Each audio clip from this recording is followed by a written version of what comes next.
Satansplain presents a two-part special on the topic of logic and fallacies. Here in part 1, we'll be going over what logic is and isn't, why Satanists should care about this topic, and finally an introduction to logical fallacies. There will be a lot to learn this time on Satansplain. Well, it's not Satan worship, it's Satanism. It's embracing the life-enriching things which have traditionally been given the devil's name. Pride, lust, earthly success, rational self-interest, atheism, humor, nonconformity, science, a passion for living, being selective about whom we love. We don't see these as shameful sins, but empowering ideals. And we also recognize the psychological power and fun of symbolism and aesthetics, so we utilize Satan as mythology's most fitting mascot for what we're about. Satansplain, Satanic Talk with Church of Satan Magister Bill M. Magister Bill M. here with Satansplain. This will be part 1 of a two-part episode on logic and fallacies. Why am I doing this as a topic for Satansplain? Well, good question, which begs a little Satansplaining. Satansplain is, of course, a talk format podcast where the topic is Satanism, and it's not a place to teach you Satanism in the instructive take-you-by-the-little-hand sense, because, well, as Satanists know, that approach would be kind of antithetical to Satanism. You see, Satanism isn't a religion you indoctrinate somebody into. Either it resonates with you or it doesn't, and unlike some other religions, we're not out for converts, so Satanism is not a religion for the masses. Having said that, I know the reality is that different listeners out there have different levels of knowledge when it comes to Satanism, so I suppose a challenge I run into is a challenge which I'm sure content creators of all other sorts of topics run into, and that is how do you balance the 101 level type of information with, let's call it, the more in-depth stuff, for lack of a better term. Because on the one hand, people who like a topic enough to tune into a podcast about it probably already know the 101 stuff, and they see that everywhere they look, so they're looking for deeper conversations. But then on the other hand, you might have the beginners who don't know enough of the basics and maybe get lost on the more advanced stuff, so to speak. Never mind the fact that there is a ton of misinformation out there on Satanism. So people have to sift through a lot of crap sometimes to get to the truth. So I figure once in a while I'll try giving a quick background on a topic or covering a basic thing. There was a past episode of Satansplain where the topic of satanic holidays came up, for example, so I spent a couple of minutes running through what the Satanic Bible says about that. Recently on Twitter, I asked people, hey, what do you think about topics like logic and fallacies, or biological evolution, or arguments people give for God's existence? Do you think these would make good episodes for Satansplain? I mean, we Satanists are, of course, skeptical atheists, among other things, so you can see how topics like this might relate to Satanism. But then again, I could see somebody saying, no, Bill, we already agree on all that sort of stuff. That's phase 1 Satanism stuff. I listen to Satansplain because I expect stuff beyond the mundane subjects.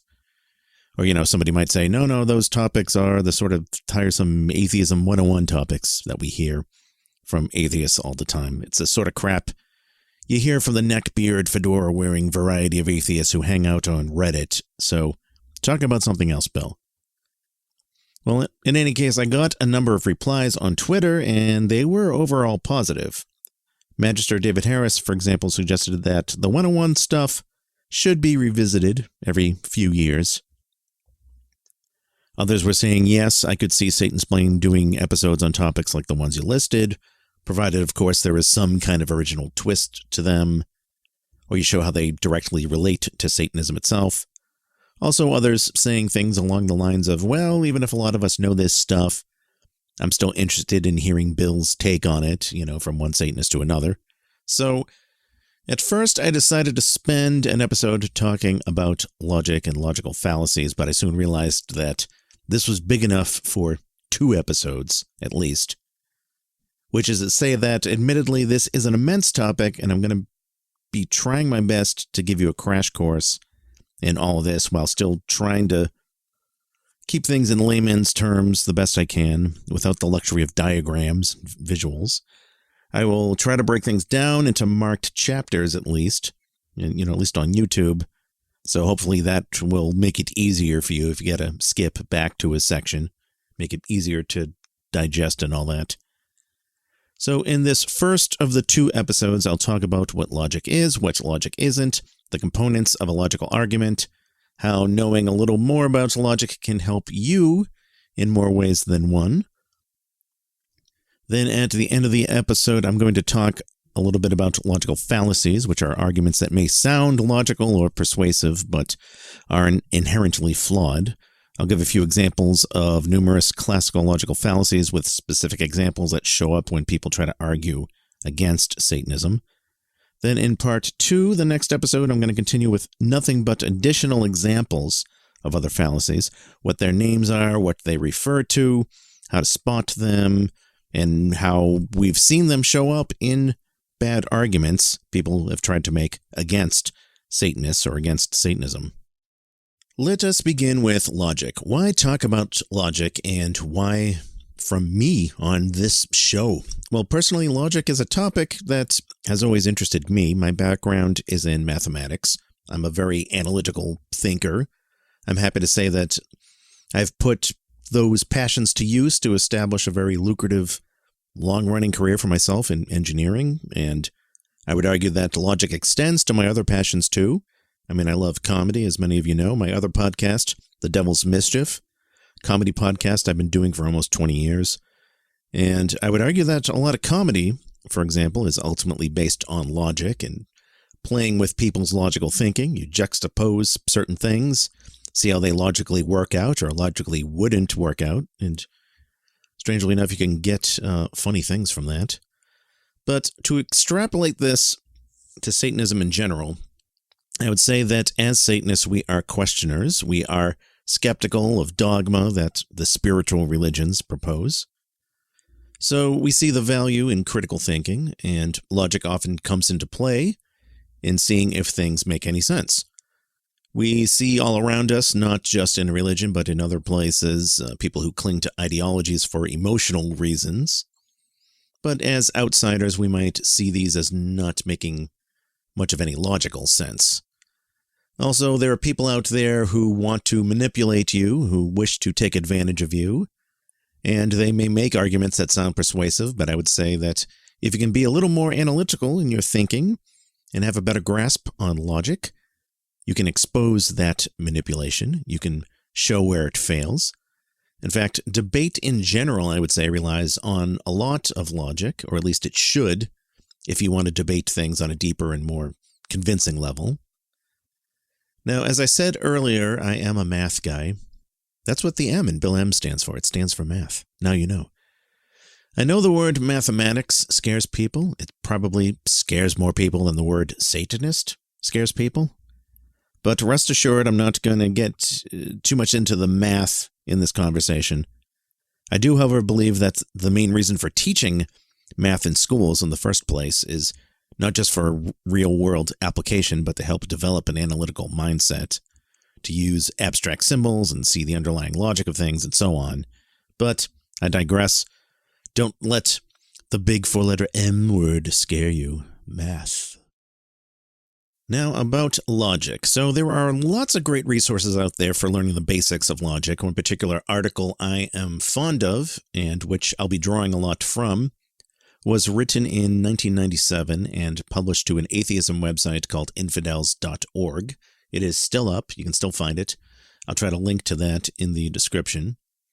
To read you the beginning of the article, quote, "There is a lot of debate on the internet. Unfortunately, much of it is of very low quality.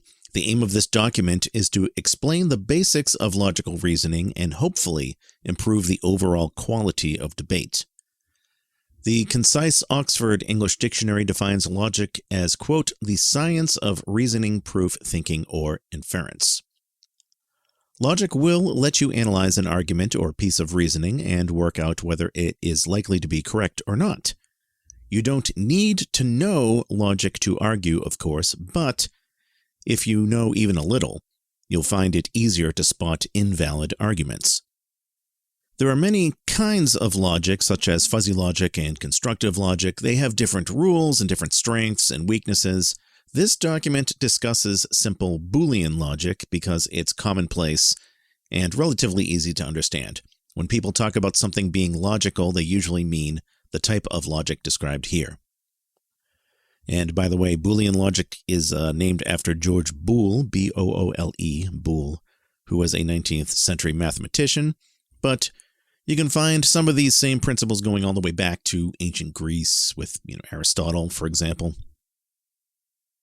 Now, there are two very important things which the article points out next, and which I think a lot of atheists these days seem to miss the boat on. First, the article points out logical reasoning is not an absolute law which governs the universe. I talked a little bit about this in a past episode of Satansplain when I was talking about the notion of objective reality. People think logic, or mathematics for that matter, is part of the natural world, and I have to say no. That's not really the case. I would say logic and mathematics are tools which we humans have invented to help model reality, to help understand reality, to help separate what works from what doesn't work. Conservative commentators like Matt Walsh always say, well, 2 + 2 = 4. That's objective reality. Everybody agrees on that, and if you don't, you're insane. And that's when I have to say, well, no, if I put a pair of apples into an empty bowl and I add another pair of apples to the same bowl and I look down at what's in the bowl, yes, that process is objective reality. But the equation 2 + 2 = 4, well, that's really just a set of abstract symbols and rules that we came up with to try to describe what's going on in that apple example and other examples, how to quantify and name the objects we see in scenarios like that. So regardless, as the article points out, there have been times in the past where people concluded something seemed logically impossible and thus figured it was impossible in the real world, period. There was a time centuries ago when somebody may have argued that it would be impossible to travel to the moon because we wouldn't have enough material to build a ladder that high or similar.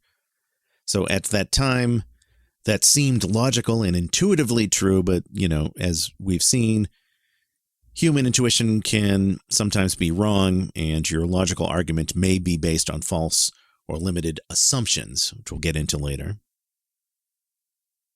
Now, second and more important thing that the article points out about logic is that logic is not a set of rules which govern human behavior. Lots of humans have logically conflicting goals.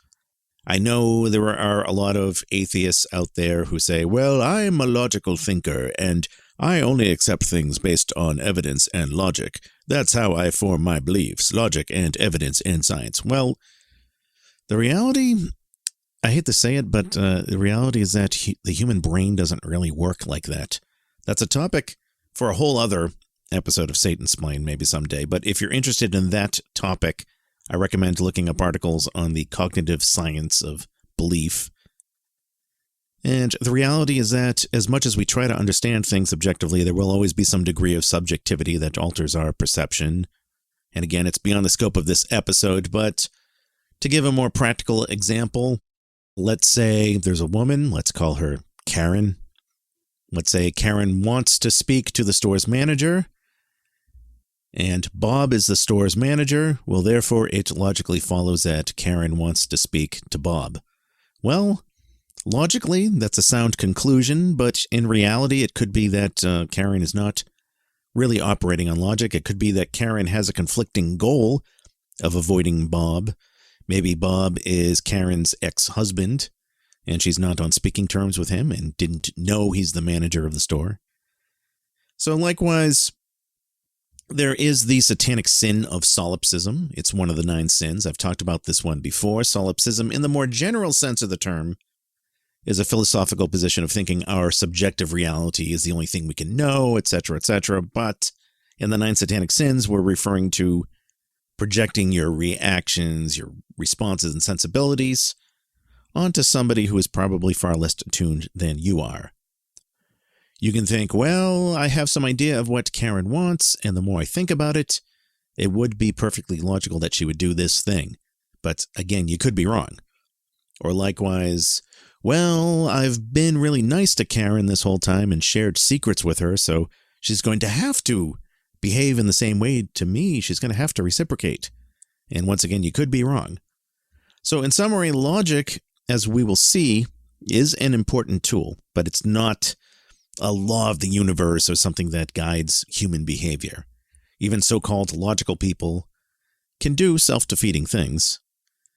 And as the article warns, quote, "This document only explains how to use logic. You must decide whether logic is the right tool for the job. There are other ways to communicate, discuss, and debate." All right, I've given enough of an introduction. Let's get into a crash course in logic and fallacies. So, as we humans go about life, we try to make sense of the world around us. We try to get answers. Some of those answers are directly perceived through the five senses. Some of those answers are things explicitly told to us, and we are told to accept them as true. But other times we try to derive answers based on what we already know, or which we can know. The ancient Greeks tried treating this as a science, for lack of a better term.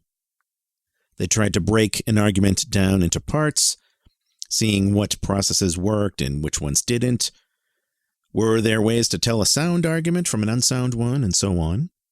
So ultimately, when it comes to logic, any type of logic more or less, you have a bunch of statements or observations, which are called your premises, and you use these and some type of reasoning to derive a new statement which you didn't have before. And this new statement is called your conclusion. Now, the nature of your premises and the nature of your reasoning is going to be slightly different in different types of logic, and even within a given type of logic, there are mistakes people can make against the rules you play by. Some of those are what we call fallacies, some of those breaks in the rules, which I will address near the end of this episode. But let's look at reasoning. When we're talking about logic, two typical forms of reasoning often used are inductive reasoning and deductive reasoning. Let's talk about inductive reasoning. A lot of the logic we apply in life is what is called inductive reasoning or inductive logic, and that in a nutshell typically means looking at lots of examples of something occurring and reasoning that it will happen again. The sun rises and sets every day. I've lived all these years and it's always happened in all the days I've observed. Therefore, I conclude that the sun will rise and set again tomorrow. I hold a baseball in my hand, I drop it, and it falls to the ground. I do this 1,000 times and it falls to the ground. I conclude that if I were to do it a 1,001st time, I would drop the ball in the same way. It's going to fall to the ground. I've seen lots of dogs in my lifetime. I've never seen a dog that can fly. I conclude that no dogs can fly. Every day I walk to my kitchen and I see that my sink is there. I'm going to assume that it will be there tomorrow. So, again, this is the sort of thing we use every day, whether we're consciously aware of it or not. Now, some Christians and other religious zealots, not to mention solipsists, try spinning this and say, you're really just assuming that no dogs can fly, Bill, because you see, there is always a chance you could be wrong. I mean, you haven't examined every single dog on the planet, have you? No, which means you have faith. You have faith that there is no such thing as a flying dog. You have faith that your kitchen sink will be there in the morning. Therefore, you're a man of faith just like me. I have faith that God exists, and my belief in God is just therefore as reasonable as your belief against flying dogs, because neither of us can be sure. Ha ha ha. Checkmate, atheist. Or even worse, you'll get the compulsive agnostic types who say, well, I can't be completely sure that flying dogs don't exist, so I will not make that conclusion. I am superior to you, Bill. You assert that flying dogs don't exist, and the Christian who asserts God exists. Look at how intellectually honest and superior I am by not taking a position, everybody. Checkmate atheist and checkmate theist. Okay, as should be obvious, there are several things wrong with both of these arguments. With the example of a Christian and flying dogs, my flying dog example is based on direct observation. It's reasonable to assume dogs do not fly. We see dogs all the time. We know something about their body weight and their bone structure compared to flying animals like birds. So the conclusion is pretty reasonable. Dogs don't fly. It doesn't take a great leap of faith or a special emotion or a special state of mind to reasonably conclude that dogs do not fly.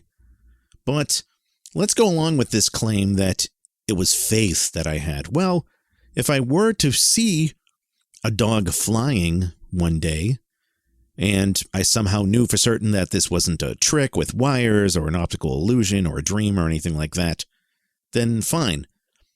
My faith in the idea of no flying dogs would be shattered. I would then have to reassess my beliefs about what dogs can and can't do. But notice that this reconciliation is not the same reasoning we see religious people using when their faith fails. Instead, you'll hear them say things like, "Oh, I know my friend is dying of cancer, but I just prayed to God and I have faith that he'll live. I just know it. Oh, what's that? He died? God is still real and he still answers prayers, but, I guess this wasn't meant to be. The Lord works in mysterious ways." And as for the equally smug agnostic in my example, well, again, we have to go through life making some assumptions about things so that we can get on with our day. There is nothing intellectually superior about being skeptical of people who don't believe dogs can fly. I got off on a little side rant there, but hopefully I've illustrated a few points. Conversely, though, this example of the flying dogs does illustrate one problem with inductive logic, and that is that all it takes is one counterexample to show that your reasoning could be wrong. To use a more realistic example with dogs, let's say I look at 1,000 dogs and they all have hair. I conclude that all dogs have hair. It seemed like a reasonable conclusion, but in reality I would be wrong, because there are some breeds of dog that do not in fact have hair, believe it or not, like the Mexican hairless dog. So this is why we don't use deductive logic in mathematics. Again, deductive logic is a thing we as humans do every day without even thinking of it, most of the time. We make reasonable assumptions about the states of things based on past experiences and past observations, and it gets us very far as we go about our day. But in mathematics, for example, you can't say, well, I think all numbers are less than 1,000. I mean, take the number 1, for instance. Well, 1 is less than 1,000. Or 2. 2 is another number that's less than 1,000. 3, 4, and 5, you see, those numbers are less than 1,000 as well. 7, 8, I mean, I could keep going, but it seems abundantly clear all numbers are less than 1,000. So this is why you can't prove by example in mathematics. You can, however, disprove by example. I could say, well, 2,000 is a number and it's not less than 1,000, so your claim that all numbers are less than 1,000 is wrong. Again, though, I can't emphasize enough that deductive logic is something helpful in real life. Statistics, for example, are based on deductive logic. We see, for example, a high correlation between people who smoke a pack or two of cigarettes every day for years and years and people who die of lung cancer. Now, it's true that there do exist non-smokers who die of lung cancer, and there are also some smokers who never get cancer, and they may even live to the year 100. They may live to see their 100th birthday. But there's still enough of a strong correlation, enough examples to make people reasonably conclude, okay, if I smoke a lot of cigarettes every day, I greatly increase my chances of getting lung cancer or these other sorts of diseases that smokers get, so it's probably in my best interest not to smoke cigarettes. It may not be an absolute guarantee, but I see enough evidence to conclude it's not worth the risk. Okay, so now that we've talked about inductive logic, we're going to take a break, and after the break, we'll look at a more robust kind of reasoning, the kind that mathematics is actually based on, the kind that is more robust and reliable for debates and research and the like, and that is deductive reasoning. Stay tuned. You are listening to Satansplain, real satanic talk with Church of Satan Magister Bill M. For questions, comments, and correspondence, send an email to bill@satansplain.com. Tell you the one thing I do hate about religion, though, is religious people have an agenda. That's what I don't like. They got an agenda. Doesn't matter what you do, whether it's abortion or porno or whatever it is. It's always religion. Matter of fact, now there's a big religious agenda with driving, driving SUVs. What would Jesus drive? Have you seen these commercials on TV?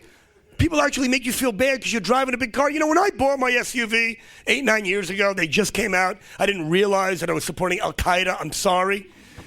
I don't need to have this thrown in my face. What would Jesus drive? I don't know what he would drive. He's from the Middle East, and he had no education, and he didn't speak English. I'm guessing a taxi cab.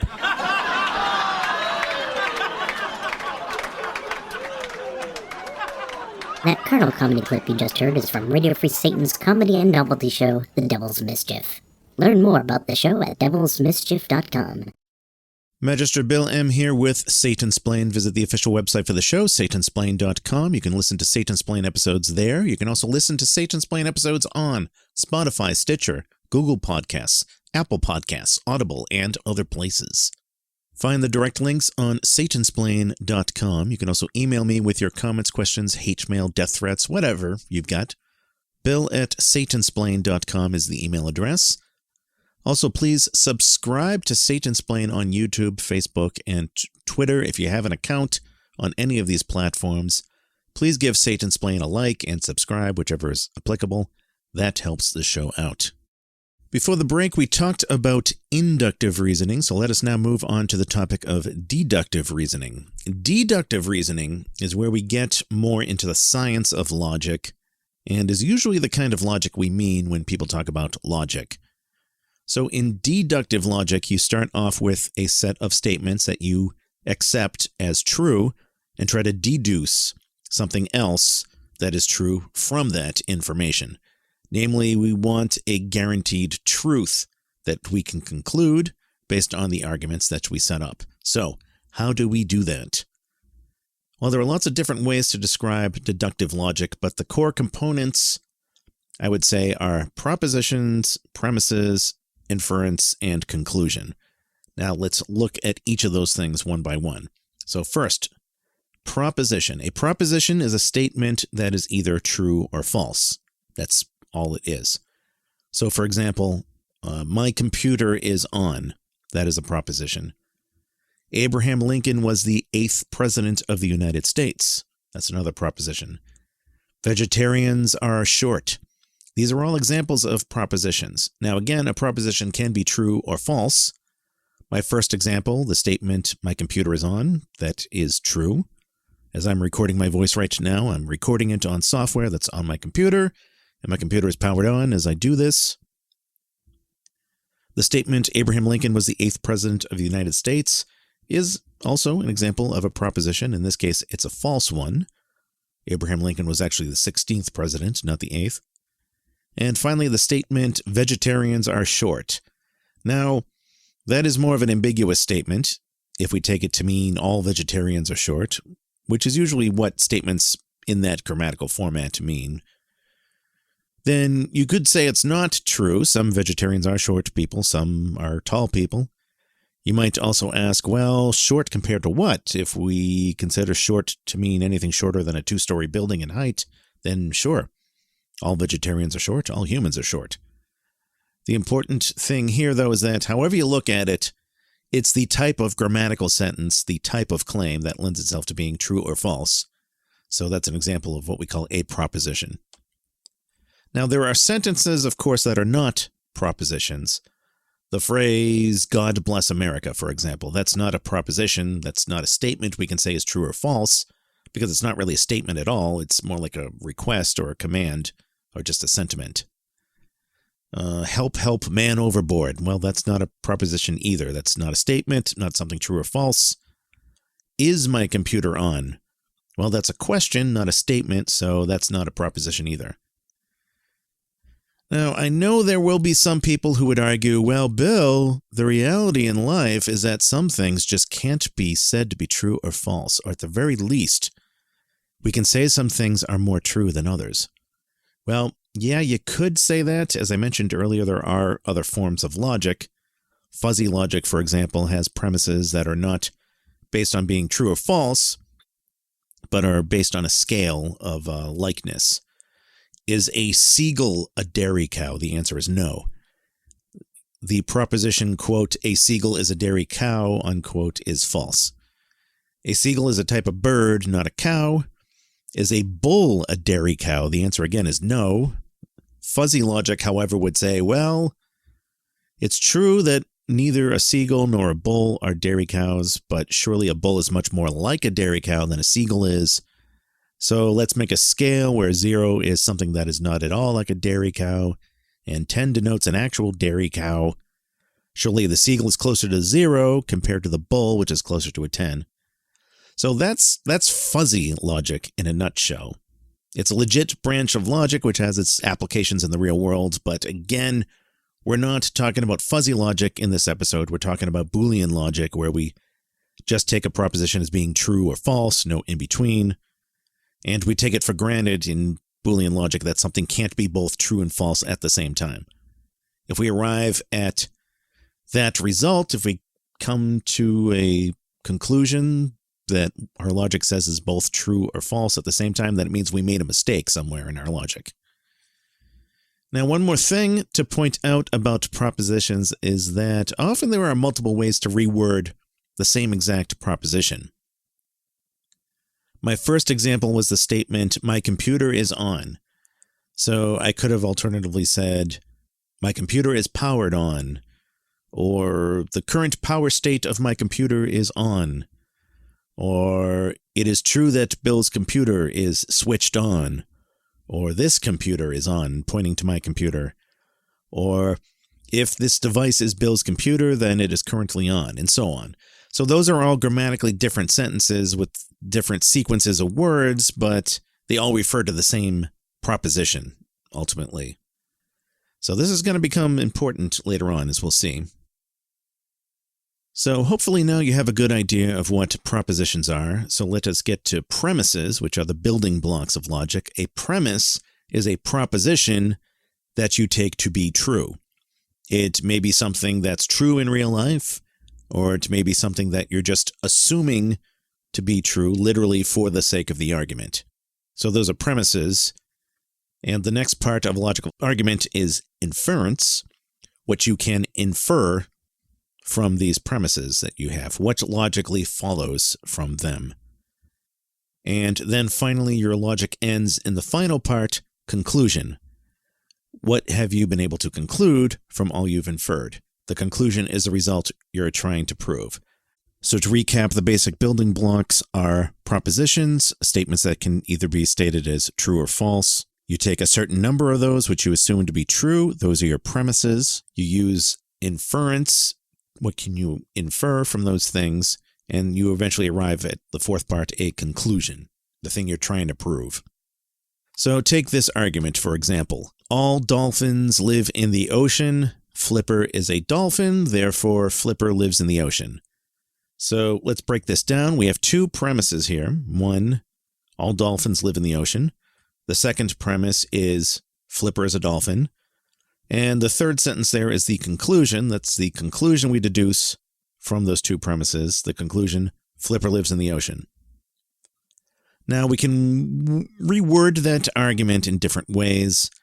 We can list things in a different order, but it's still the same underlying logical argument. I could have reworded that to say, we know that Flipper lives in the ocean because Flipper is a dolphin, and we know that dolphins live in the ocean. Same argument, just worded differently, things in a different order. Okay, but why is it that we can accept this argument as a true one? All dolphins live in the ocean, Flipper is a dolphin, therefore, this is the conclusion, Flipper lives in the ocean. Why can we accept that as true? What makes this argument valid? Well, one of the ways to help explain this is to use a branch of mathematics called set theory. Yeah, I know I said I wouldn't use much math, but trust me, this is pretty easy to understand. Again, for those of you who have an irrational fear of mathematics, just stay with me here, because the basics of set theory are very, very easy to understand. A set, S-E-T, a set is just a collection of things, and the things inside of a set are called elements. You have elements of a set. So, for example, consider the set of all words that appear in a dictionary. That is a set. Or the set of all people whose first name is Bill. I am an element of that set. So is comedian Bill Maher or former President Bill Clinton. My friend George is not an element of that set, the set of all people whose first name is Bill, because his first name is not Bill. Sets can also be more abstract things or unknown things, like the set of all planets with living things. Well, we know Earth is in that set. Maybe there are other planets with life. Maybe there aren't, but nonetheless, we've still defined a set. Now, sometimes you can take elements of a set and make smaller sets out of that, and that's called a subset. So take, for example, the set of all people whose first name is Bill. Let's say the set of all people whose first name is Bill and last initial is M. Well, that's a subset of the set of all people named Bill, because anybody with the first name of Bill and last initial of M is going to be in that bigger set, the set of all people named Bill. There will, of course, be some Bills who are not in that subset. Bill Clinton, for example, does not have M as his last initial. So although he's in the set of all people named Bill, he's not in the set of people named Bill whose last initial is M. So one common way to visualize all this is to use Venn diagrams. These are diagrams which I'm sure you've seen before, where you draw a circle to represent different sets, and you have the circles overlap or not overlap in places to denote whether those two sets have things in common, have elements in common. So if you have just two circles in your Venn diagram, then there are only a certain number of ways you can draw those two circles. Usually when you see them drawn, you'll see a circle only partially overlapping the second circle and maybe a shaded part to show where they overlapped. And the shaded part represents elements in both of those two sets. But you could also draw the circles not touching at all, representing two sets that have nothing in common with each other. No elements in common, rather. A third thing you can do, however, is have one circle drawn fully inside of the other circle, fully contained.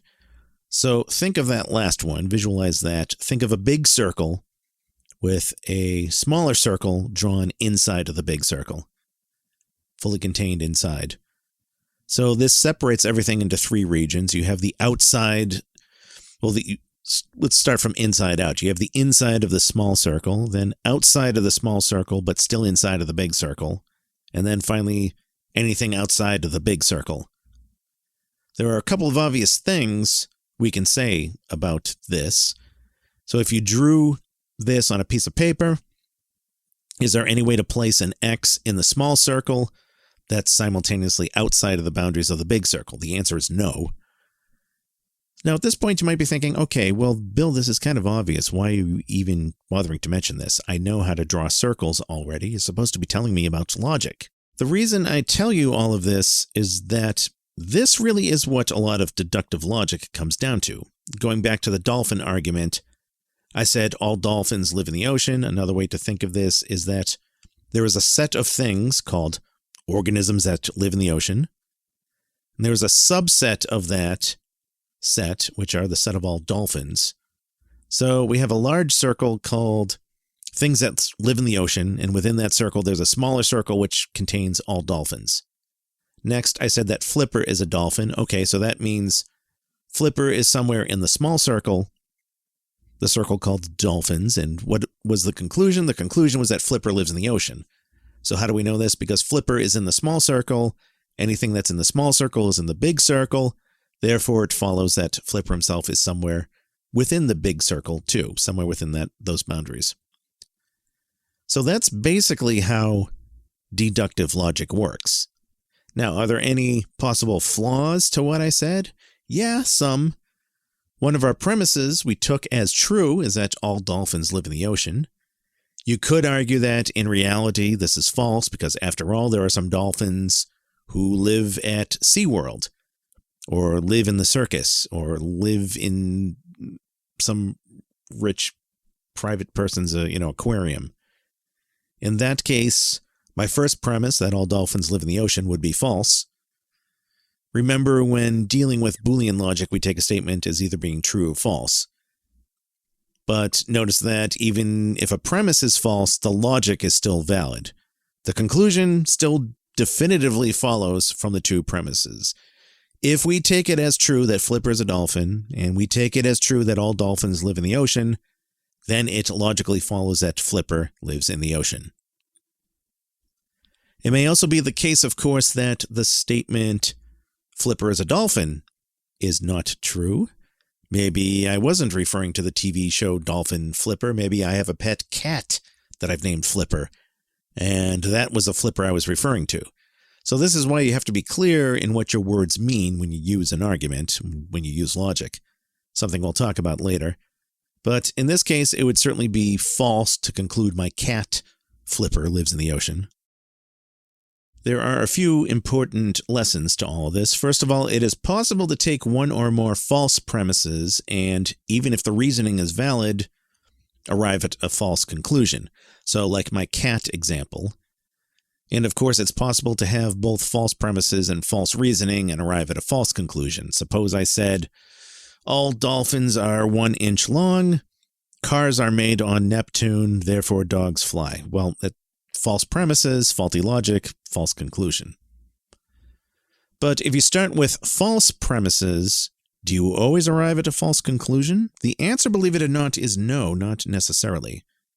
For example, what if I said, some birds are dogs, dogs can fly, therefore some birds can fly. Now that final part, the conclusion is true, some birds can fly. That is true in real life. But let's look at the rest of the argument, piece by piece. Some birds are dogs, that's not true. My second premise, dogs can fly, that's not true either. But my reasoning was sound. If something is in the category of birds, and if everything in birds is in dogs, and if everything in dogs is in the category of things that can fly, then it follows that some birds are in that category of things that fly. So again, even though the premises were not true, the logic does flow from that, and we do coincidentally arrive at a true conclusion. So you have to be careful when you separate the premises from the logic and the reasoning you're applying to them.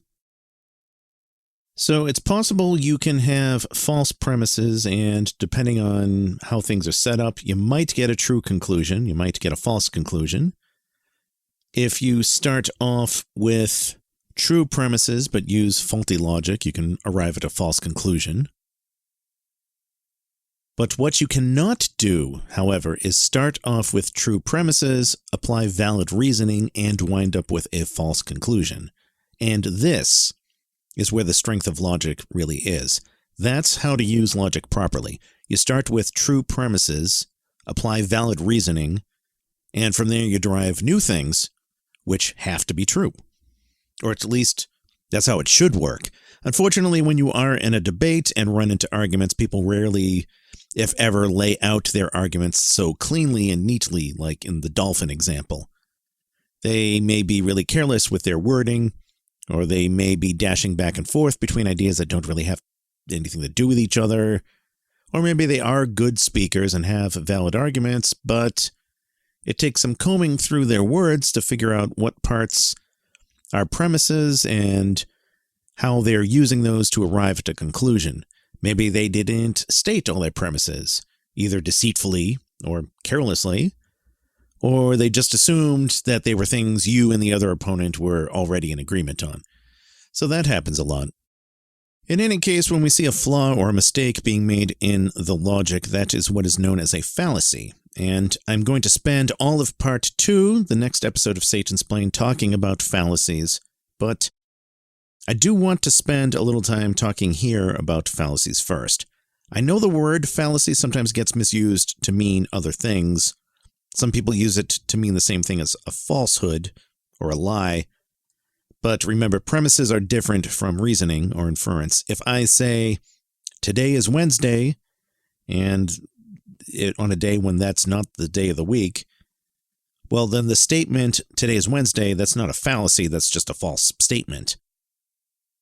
But going back to the circle examples, a lot of fallacies or fallacious reasoning, as it's so called, comes down to people not putting those circles in the right places, or having them in place but just reading them the wrong way, things that don't necessarily follow from your diagram.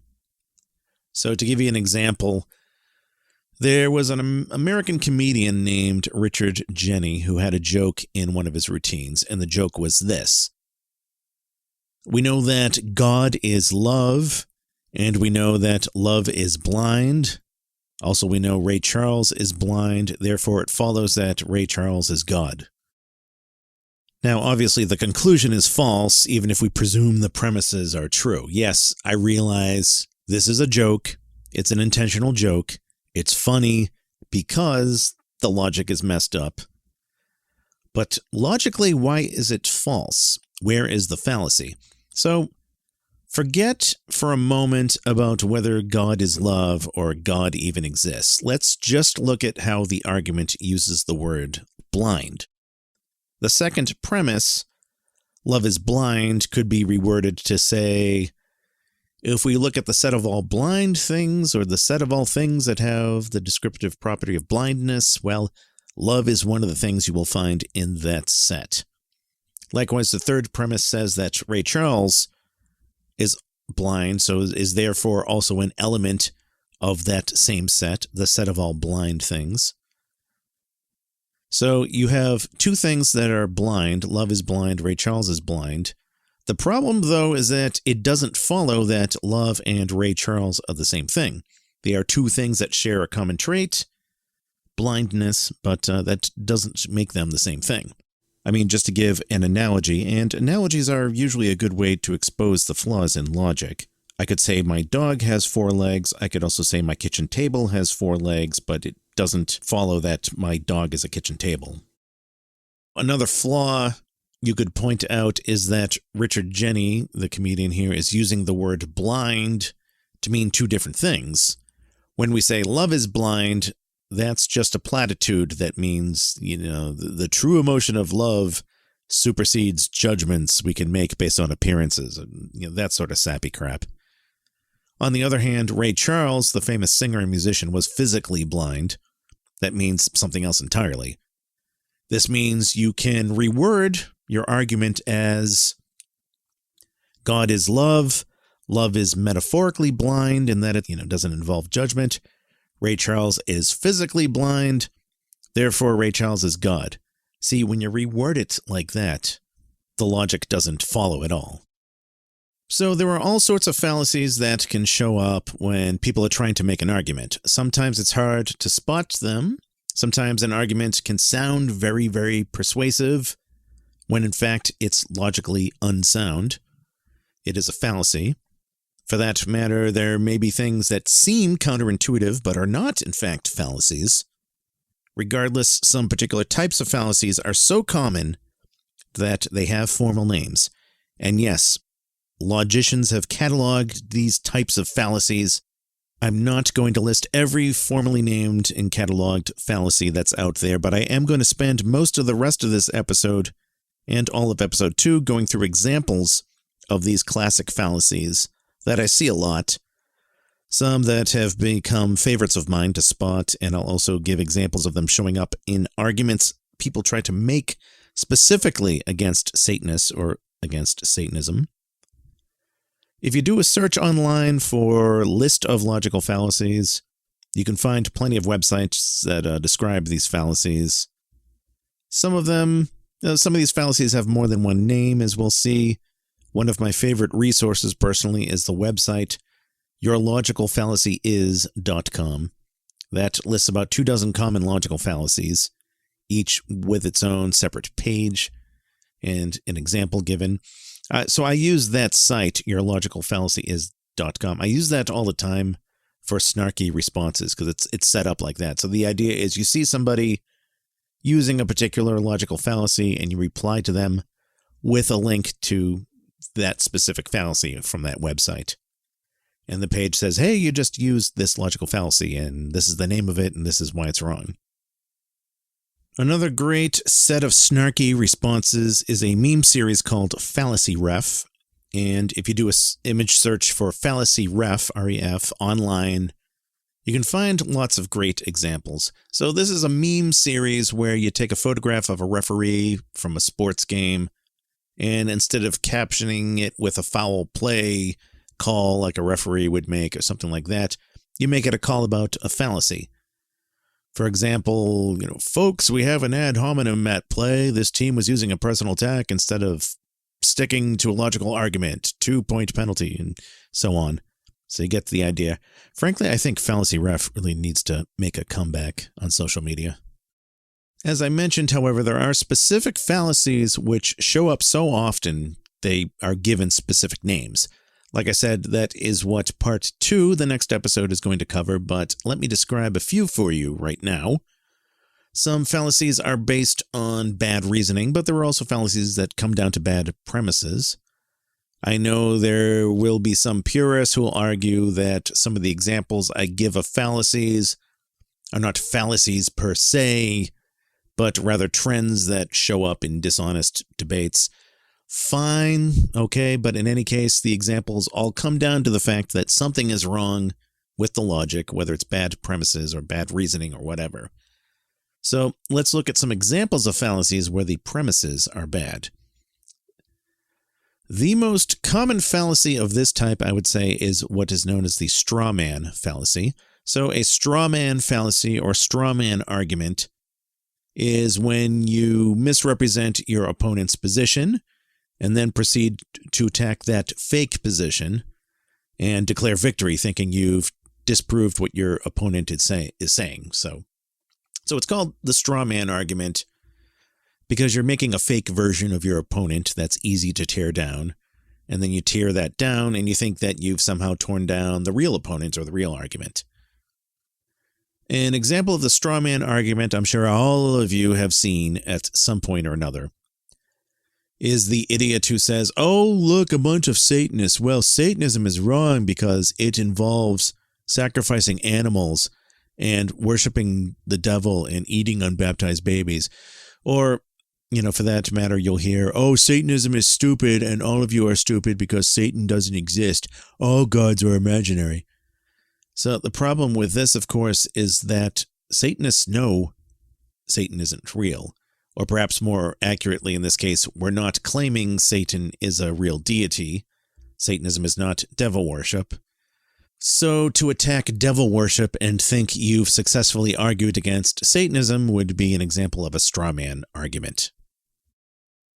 A similar fallacy you may see is the personal incredulity fallacy, and that just means, well, I don't understand that, or I don't understand how that works, therefore I'm going to dismiss it as not true. So that's obviously fallacious thinking too. For example, oh, the satanic witch has this one over-the-top witty line about blue cheese that I don't understand. Therefore, the Church of Satan is homophobic.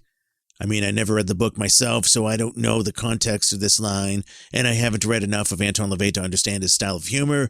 I'm just reading this one line from one meme I saw on the internet, but there's Church of Satan bad. So yeah, personal incredulity fallacy. Another fallacy based on bad premises is the black and white fallacy, sometimes called the bifurcation fallacy. And the argument goes something like this. There are two possibilities, A or B. It's not B, therefore A has to be true by default. Now, sometimes in life you can have things that are really binary like that. Some things really do come in two categories. Either today is Wednesday or it's not Wednesday. Either this meal is vegan or it's not vegan. Unfortunately, though, people often try to dishonestly make things into two issues and try to prove one option by default. So you'll see a Christian creationist, for example, who says, well, either the complexity of life came about by pure random chance or some intelligent higher power designed everything. The explanation of pure random chance seems way too improbable and unlikely, therefore it must be true that an intelligent designer exists. So this is a fallacy because there are often possibilities than just two, and I can't delve into the full topic of evolutionary biology here, but suffice it to say, we know that the laws of physics and biochemistry are anything but purely random. Amino acids can and do form in nature. Chemically, they can chain to form RNA, which can go into DNA, and then there are selective pressures on those where some things survive and replicate. I'm giving you a very, very oversimplified, dumbed-down explanation here, but more importantly, even if we didn't know anything about science, there would still be a black and white fallacy here, because assuming two and only two possibilities, chaotic random chance and intelligent design, is an assumption that the creationist is just making. He might think it seems intuitive, but just because he doesn't know of another explanation doesn't mean there can't be any. So this particular example I used, by the way, is a fallacy that's also sometimes known as Hoyle's fallacy. So creationist Fred Hoyle was this guy who claimed that the possibility of life coming into existence without a creation deity was the same kind of probability as a hurricane blowing through a junkyard and the metal pieces assembling into a Boeing 747 jet. So there's other variations like that which creationists use, but it's all Hoyle's fallacy, and it's all still a fallacy, namely a form of the black and white fallacy.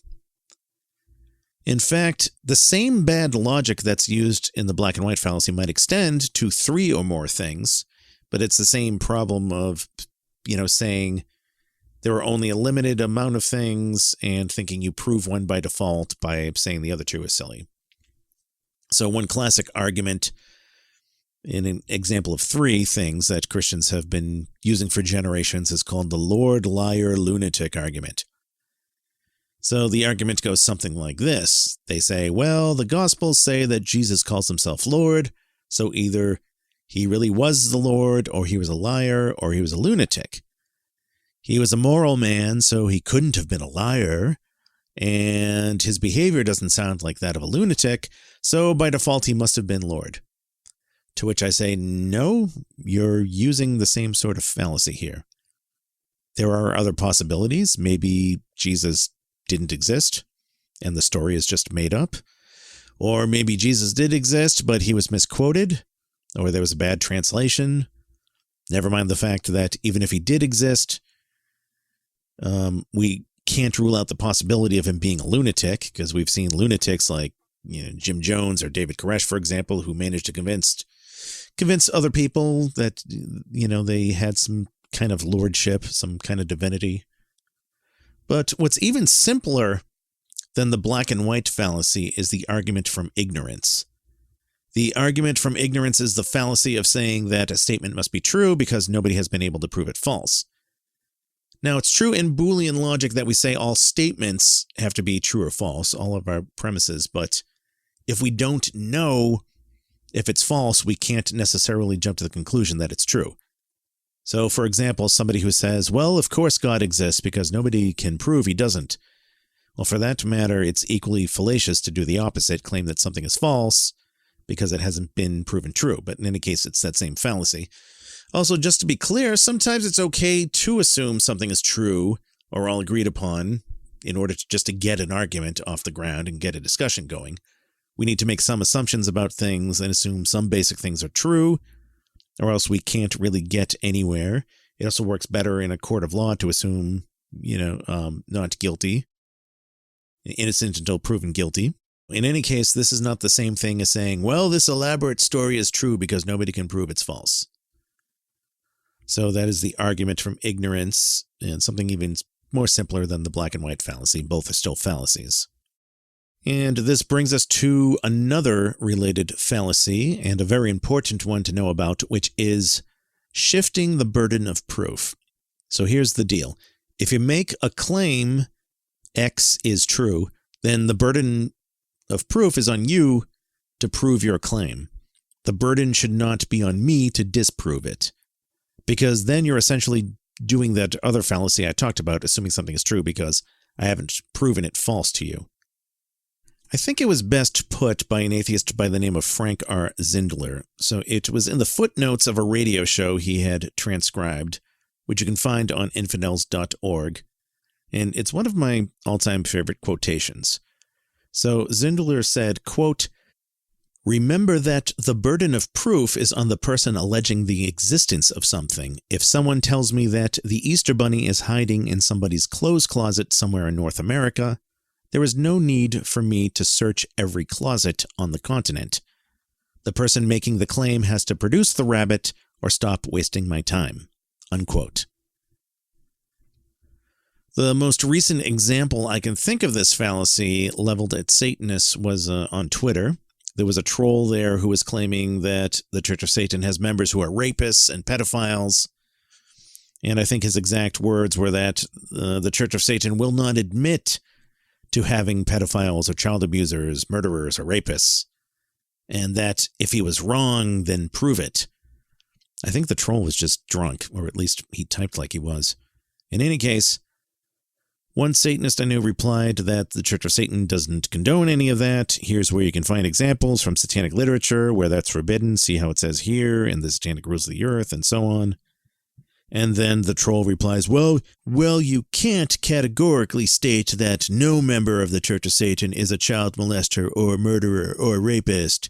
And the reply back was, well, the organization does what it can to filter out criminals, but they are not responsible for the outside actions of its members.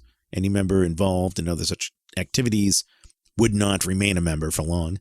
Also, unlike some other churches who quietly transport their priests to a new parish, if they're caught raping altar boys, the Church of Satan would get rid of any members found to be molesting children. And the drunk falls back again on, see, all religious organizations have this, and you're no better, you can't prove it doesn't happen, blah, blah, blah. So I'm seeing all of this, and I said, wait, the burden of proof is on this asshole troll, the guy making the claim that there are murderers and pedophiles in the Church of Satan. That is his claim. So the burden of proof is on him to prove that, not for us to disprove that. So needless to say, he just went on more drunken rambles. So far, I have given you a taste, just a few examples of these classic logical fallacies, how to spot them, and examples of where they show up in bad arguments leveled against Satanism. As I said, I am going to spend part 2 just giving more examples of these. If you think that would bore you and you'd rather just read up on fallacies on your own, by all means, go ahead. You can find lots of great lists of fallacies online, like I said. There's yourlogicalfallacy.com, I think, is a great place to start. But that is going to conclude part 1 of this 2-part series on logic and fallacies. Thank you for listening to part 1. We will see you on part 2. Until then, hail Satan. You have been listening to Satansplain. For more information about the show, visit the official website at satansplain.com. And for more information about Satanism itself, visit churchofsatan.com. This episode, copyright 2023, Magister Bill M.